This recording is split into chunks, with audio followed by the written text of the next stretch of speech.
Good evening, folks. Welcome back to Celtic Fans TV. It's time for live, full-time reaction to Celtic 1, AC Milan 3 at Celtic Park. I'm joined tonight by Declan and Callum to go over the game. This is a live chat. You can ask your questions in the live chat box below. You know how it works. You can ask super chats as well if you really want to. Callum has a tough game tonight against high-quality opposition. Aye, a very good side in AC Milan. It shows why they're top of the Italian league. Right now, it shows that they've went on a 21-game unbeaten run. That's where the likes of Juve, Lazio, Atlanta and Milan at the weekend. They're a very well-drilled side. They might not have the Galacticos of the old, of Kakas and Seedorfs, but they still have a very good squad, and a very good squad that gave us a bit of a lesson.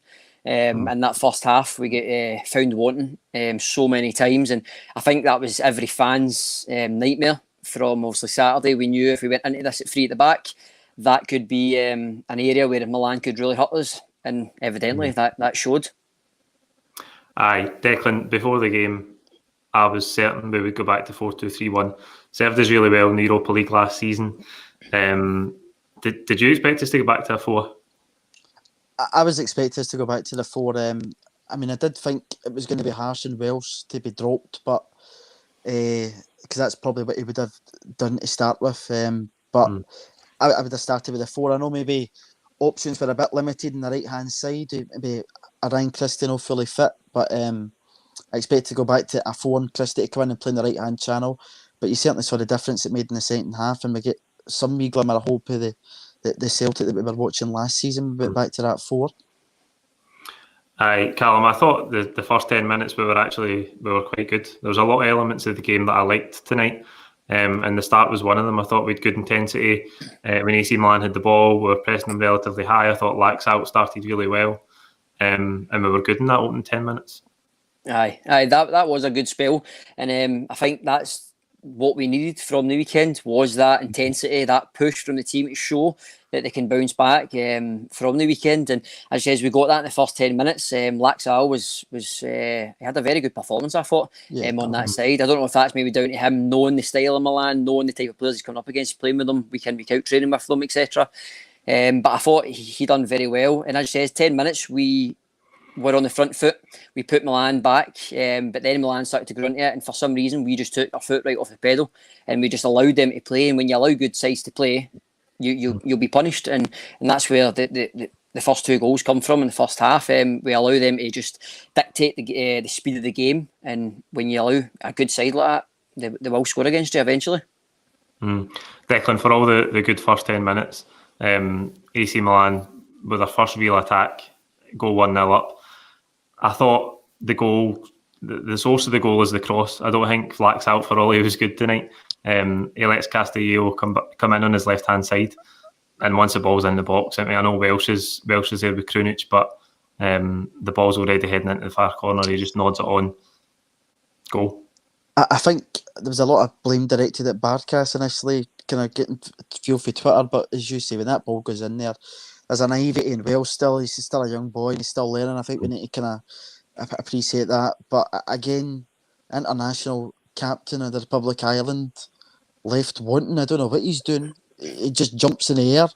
And again, you'd be looking for him to give Welsh a wee bit of a hand there. But again, no take nothing away. It was a really good header, and a header I don't think any goalkeeper saves. You know, it's a really good, powerful, strong header, which again kind of just ruins the start to the game. And maybe you're thinking then the heads will drop. They didn't right away, and obviously Milan went on to get that second goal, but it was a good header, and I take nothing away from that. Aye, Callum, I just think Laxalt, he wants to defend on his left-hand side because he's left-footed, and Castello wants to come in on his left-hand side, which is Barkas' right side, so I just think he's got to show him down the line as much as he can. There is a lot of people in the comments talking about Barkas again. I think the feeling is he's not made any glaring errors tonight, but it's even grown on me now. Like, he just doesn't even look like he's going to save anything. Yeah, I don't know if it's because sometimes he actually moves. See if he stood there, I think maybe people would be a wee bit more lenient on him. But I think it was. We're going to compare him to Fraser Foster. That's natural, and how big a player he was especially last season in Europe and in big derby games. And when we're comparing him to Fraser Foster, as of yet, he's really yet to prove himself, which is a shame for him because of the expectation we've had from last season watching Fraser Foster. But again, though, he's not did anything, as you say, there's no glaring error, but he's not really did anything that isn't out his job as a goalkeeper tonight. But I think there was a lot bigger worries in defence than the goalkeeper tonight. Aye, absolutely. I'm just looking at the comments here, and about 10 people are telling me it's harsh on Barkas, and about 20 people are telling me that it's no harsh at all, and he should have done better. And so he's clearly splitting the fans, Callum. But I just think in terms of stature, he's almost he almost dives towards his goal line. He gets smaller as he dives instead of bigger. Aye, I don't know. I'm stuck as well because I think you've got to give the lad time. He's got to adapt. That's the first thing. We need to look at players like Ryan Christie in his first season. People would have been like, no chance, punt him, get rid of him. So goalkeepers can come good. The one thing I would say is this club has a very, very good track record of goalkeepers, and Stevie Woods, he's one of the best. And you've seen that, the likes of Craig Gordon, Fraser Foster, Arthur Boric, people like that. We do have really good goalkeepers, so I think you need to get a lad time. The first goal, he's got no chance. No keeper saving that. It's right. The guy's buried it right in the corner of his head. It's a fantastic header.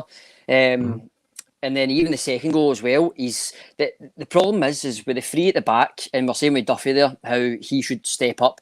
He looks to me as if he's uncomfortable. He looks to me as if he's learning that role. It's like he looks as if he's 19 and he's just finding out, well, how do you play three at the back here? That's the big problem. See, when we went to the 4, I thought he was actually quite good. And I don't know if that's Milan taking the foot off the pedal and saying, oh, well, the game's done. I don't know. But I thought he did look better in the 4, and he looked such more comfortable. He looked like a bit of partnership, and it just fitted in well. But the 3 at the back, he was left wanting, and that's what we've seen all season at the 3 at the back. I don't think he's a bad player. I just think some systems suit some players than others, and this system, the 3, doesn't suit us at all. Aye, that's why I was surprised. See, defensively wise, I think as well for the goalkeeper, we've changed that for starting with a 4 this season, then to a 3, and it's not been the same personnel. Now I know we've been affected with COVID and injuries and stuff, but I think as a goalkeeper, you need continuity, and he's not had that yet. Really, we don't know what that back 3 or back 4 pairing is going to be. So I think until you've got that sorted and nailed down, you can't judge the goalkeeper too much. Aye, I think the problem with the back 3 is, and this is why I'm astounded, really. I'm absolutely astounded we went with a 3. I know it was maybe 5-3-2 at times when we're defending, but I can't believe we went with it because at times this season we've looked vulnerable. We've looked vulnerable in defensive transition against Ross County in a 3-5-2.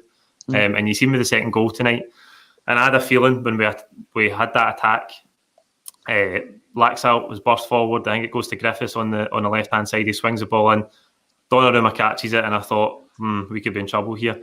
He rolls it out, and then two passes are through and goal. It's like a hot knife through butter. We were all over the place at the back, and that's why I'm just astounded we went with a 3 tonight, and I don't think it helps Shane Duffy at all. I don't think going forward the 3 is going to be the answer. Even if Julian comes back and goes in there with Ayer and Duffy, I thought Ayer had a really good game tonight. I think if that is the move he's pursuing, then he did still no harm in his performance tonight. I thought it was really good, Ayer. But going forward, I don't think the 3 is going to be the answer. If Duffy is the spare man in there, I don't see it going forward at all. Callum, I was saying at half time, I've basically been critical of the manager, but not for changing to 4-2-3-1 because I was happy that he changed to 4-2-3-1. But the big worry for me is it's nearly November and he doesn't know the best team and he's not sure about the formation either. And that's surely a worry. See, tonight was either about his ego and he thought that eventually it would work, which I don't know why when we're coming up against the best team that we've played all season, or insanity when he keeps doing the same thing over and over again but expecting different results each time. It's not going to happen. So what we've learned tonight is that the 3 doesn't work, whether it's away to a lesser opposition or a Ferencváros or somebody like Riga, it does not work. We've not clicked this year. It clicked last year, great, but it doesn't this year. So he changed to the 4. And I think a lot of fans were on his back at half time saying, right, maybe it's time to go, or what's Lennon doing? This isn't the Celtic that we know. When he changed to the 4, that was a sign to me going, right, okay, he's made a change, a positive change, because he should have done that on Saturday. He should have changed at half time, and he never.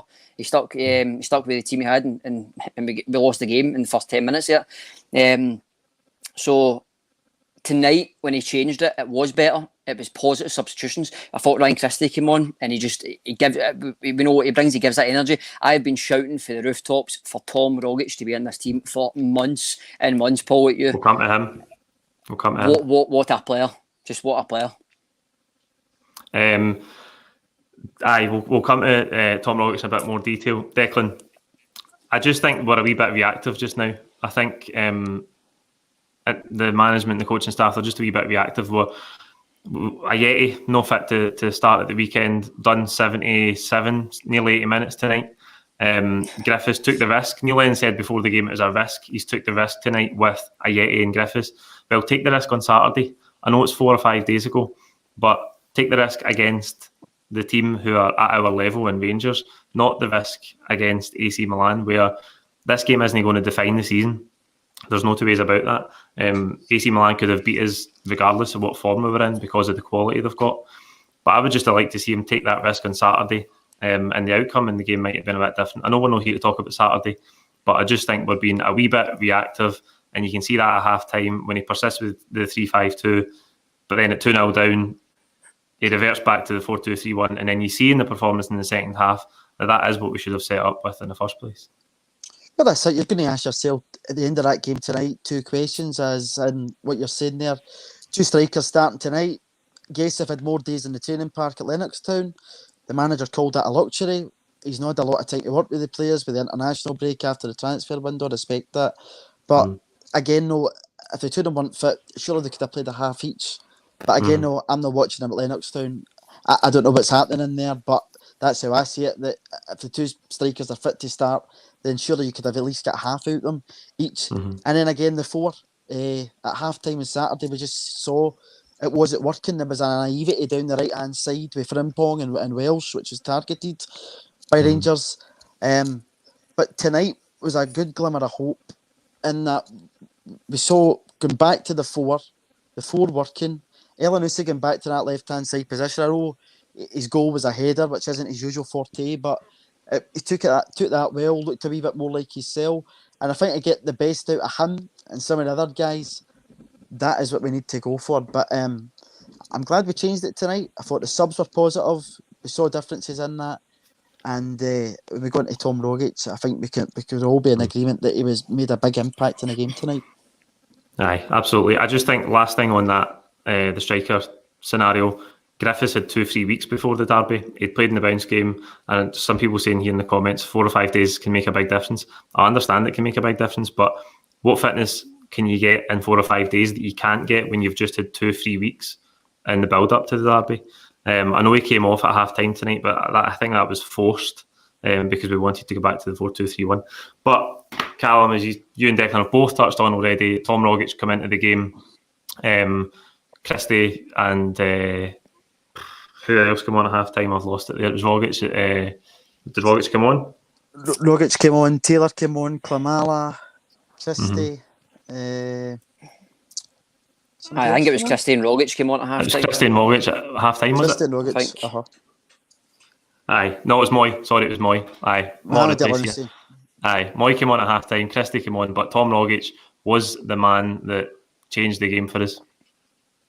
Aye, he was, as I says earlier on, for me, he's the best player at this club in the 10 role by far. His ability to take the ball in and turn as he's taking the ball in. Nobody else touches him. It gets anywhere close to him. I think the boy Tonali, who's a very good player, I think he's only 2021, stuck on him when he came on and he couldn't get near him. He just could not get near him. And see the difference. I've said it for a wee while as well. The difference when you play McGregor, Brown and Cham. I've said it before, Paul, it doesn't work. I still don't think it works. I think it takes something away for Callum McGregor's game. I don't know why that is, but it takes it away. I thought Brown found it hard tonight. He gave a few balls away. But when Rogic came on and Christie came on, it was like, do you remember that time where I think it was like 3 months where we played Christie, Rogic, and I think it was McGregor as the three under Rodgers, and it was superb. I think it was like October time and we were flying. I felt like you get wee glimpses of that. Him and Christie were really good on the link-up. The two of them were fantastic. And I'm not a big fan of Christie out in the right, but if it means Rogic plays in the 10, do it. Because for me, he's just untouchable when he can play like that. And he needs fitness. You can see that in him. He was very laboured and very slow. But even that shot on the right foot that he catches on the volley, takes a deflection. It's not going sky high. It's going on target. But it takes a deflection, goes wide. So just having that, he gives you an option. And he's always an out ball, and he always will create something out of nothing. That's the difference between maybe having him in a game and maybe Scott Brown. Scott Brown's more reserved to defending, which means that McGregor and Cham has to push. That's not their comfortable positions to do. It's more left to the likes of Rogic and Christie. Let them do it. They're the guys with the magic feet. Let them run and just give them the ball. It's basic football. It's easy. Declan, I think the only problem with Tom Rogic making an impact tonight is it just gives Neil Lennon more headaches. He doesn't know what his best team is now. Never mind with Tom Rogic taking a claim now as well. We finished that game with how many, what you would call central midfielders or 10s on the park? We did. I mean, it's not the worst headache in the world to have, but it seems to be a headache that's proven a bit of a nuisance for us just now because we can't seem to get a team stuck down. But I definitely agree with Callum. I thought he was excellent when he came on, the big man, and for a player, I tweeted about that earlier, that we thought we were going to lose in the summer. His impact in that second half was excellent. And don't forget, he likes a goal against Aberdeen. And talking about this earlier on, would it be a bad thing to start him at Pittodrie on Sunday? Personally, I don't think so. He knows what it's all about. He knows what it's like to win at Celtic. And he certainly knows what it's like to get a goal against the Dons. So, and Sunday, for me, I would stick him right in that team. But again, no, it's going to be up to fitness and him keeping himself fit and being injury-free going forward. I just think fitness is the problem. That I don't think he won't start on Sunday, but he's definitely there as an option off the bench, as we've seen tonight. Callum, we talked about Laxalt on one side, Frimpong on the other. I'm going to keep getting on him for this final ball, man. He's so many good positions tonight, time after time after time. And he just couldn't pick a ball, pick a pass, find a man. I think that's the worst. The worst fish in the worst bit for a fan is watching is he's get the beating at the left back. You always know he has. I've not seen a left back actually beat him for pace when he's in that 1-on-1 position. But you just know when he gets by, that's it. That's the hardest part done. Just find somebody, just drill it into the feet. And for some reason, he's always finding the opposition. He's always hitting their players, or it's just getting kicked away. They need to get that trained on in training. I don't know if that is in training, but they need to just keep giving him the ball, because 9 out of 10 games, he's always in that position. And even like a class side tonight in Milan, he's going to have opportunities to get that. And that's the difference of making a chance and not at this level. Somebody like him has to, even though he's young, he's in this team, so he's been given the role. That's his responsibility to start creating. Because we all get on it, Greg Taylor, I do, for not even passing the halfway line. So for somebody who's young, I get it. But you know what? You're in the team for a reason. So go and show it. We know you've got it. He just needs to he needs to probably calm a little bit down. I think he rushes a lot at the time. He panics and he just hits the ball. Just calm it down a little bit. Find somebody and your job's done. That's what you've done. And leave it to the strikers. He had two brilliant opportunities in the first half where he had all the time in the world to pick across. And he failed. That's something he really, really needs to improve on. Declan, another player I want to touch on just in terms of his performance tonight was Ajeti. I thought Chris Sutton was being incredibly harsh on Ajeti in the first half. I thought his hold-up play was good at times. He had that one where he went to the touchline with Kessie and he fouled him, and Chris Sutton said he needed to be stronger. And you seen the replay, and Kessie rakes his studs down the back of his ankle. Chris Sutton was just silent, didn't even admit that he was wrong. No, I thought he did okay tonight, Ajeti. And again, no, it's a guy that's really had a lot of football on the park for us. You know what? He's been a big impact player coming off the bench and getting goals, but 80 minutes under his belt tonight is another wee positive to take forward. And again, I think that was his first game starting up top with Griff.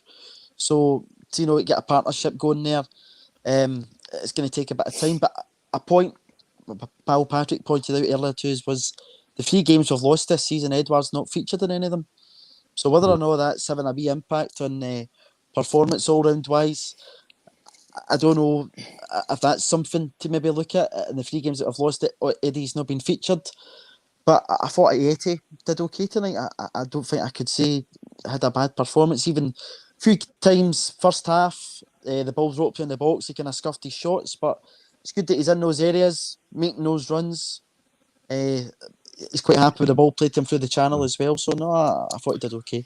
He obviously tired as the game went on because he's lacking sharpness. But I thought his hold-up play was quite good at times. Callum, Declan's touched on Edward there. We hope that he's back on Sunday, because if nothing else, it just gives everybody a belief, because he's the best player in the team, and that lifts everybody when he's in the squad. Oh, I don't think he will be in the team. Because you know what Neil Lennon's like. It was only 3 weeks ago that Edward was saying that he was knackered for the international games and he needed a rest. So he gets his 2 week rest, and then he's in training. Celtic put on their Instagram that he's on training, but then can't feature at all. Even on the bench, have somebody on the bench, just throw him in 10 minutes. So that, even to get 10 minutes, 20 minutes out of him tonight, for me, this game was dead anyway before it started, in my opinion. I would be surprised if we got anything from it. Sunday is the important game.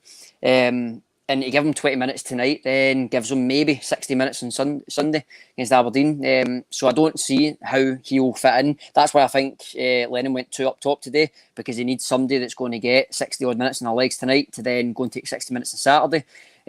So I think that. I also need to mention, I don't know if you've seen in the first half, the right back, Diego Dalot, he tried to get in Laxal's shots, and he pulls him back and holds his shots and holds him and holds him and holds, and doesn't get booked. And then you see Ryan Christie's one in the second half where he wins the ball, he actually slides and tackles, and you see the ball go the opposite way, and the player rolls about, yellow card. It's just madness. I couldn't believe Dallo would never get booked for that one in the first half. No. If ripping somebody's shorts off isn't a booting, what is? Exactly. I think Edward will be on the bench on Sunday, but a huge play for us if he can even give us half an hour if we need him. Hopefully we won't. We'll see how Sunday goes. That's it for tonight. The video, comment your own thoughts below. Don't forget to subscribe if you haven't already, and we'll see you for the build up to Aberdeen on Saturday. Cheers.